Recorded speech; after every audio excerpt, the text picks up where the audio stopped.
আসসালামু আলাইকুম। সামনে যে আইপিএসটা দেখতে পাচ্ছেন এটা হচ্ছে একটা সাইন ওয়েভের আইপিএস। সামনের ডিসপ্লেটা 7 সেগমেন্টের, এলসিডি না, 7 সেগমেন্টের ডিসপ্লে।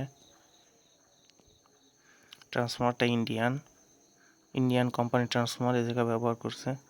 একটা সমস্যা ছিল এই মসফেট বার্ন, সম্ভবত ওভারলোড ফেল করার কারণে হয়েছে।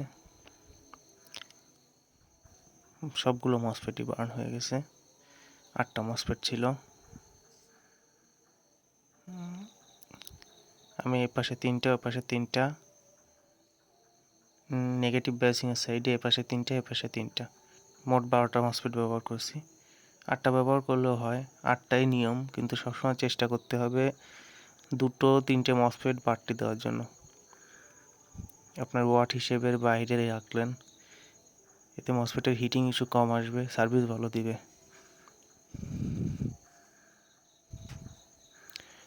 আপনার আইপিএসটায় যে মাইক্রো কন্ট্রোলারটা ব্যবহার করা হয়েছে ওটা হচ্ছে পিক 16F73।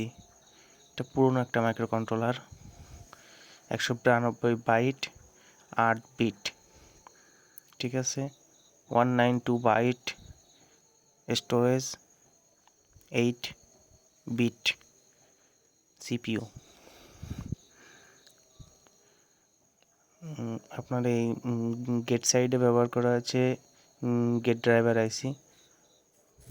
এ দুটো হচ্ছে গেট ড্রাইভার আইসি, আর এই পাশেরটা LM324, ঠিক আছে। এটা পজিটিভ প্রুফ হবে ব্যাটারি। এ দুটো নেগেটিভ বায়াসিং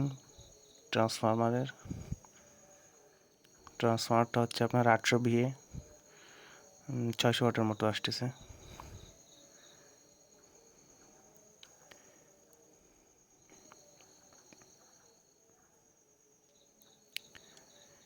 যদি আপনাদেরকে দেখাই এটার ভোল্টেজ আউটপুট কত, 248 ভোল্ট দেখাচ্ছে।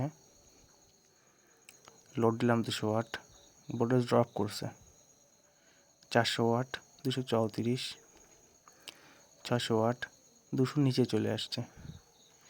এখানে কথা, পিওর ডিএসপি হলে ভোল্টেজ কেন ড্রপ করছে? কারণ এটা পিওর ডিএসপি না, এটা মডিফাইড ডিএসপি। এটা দাদা আমলের অ্যানালগ টু ডিজিটাল মাইক্রোচিপ। এটা লেটেস্ট এখনকার কোনো ডিএসপি আইসি না, এর কারণেই এই সমস্যা, ঠিক আছে।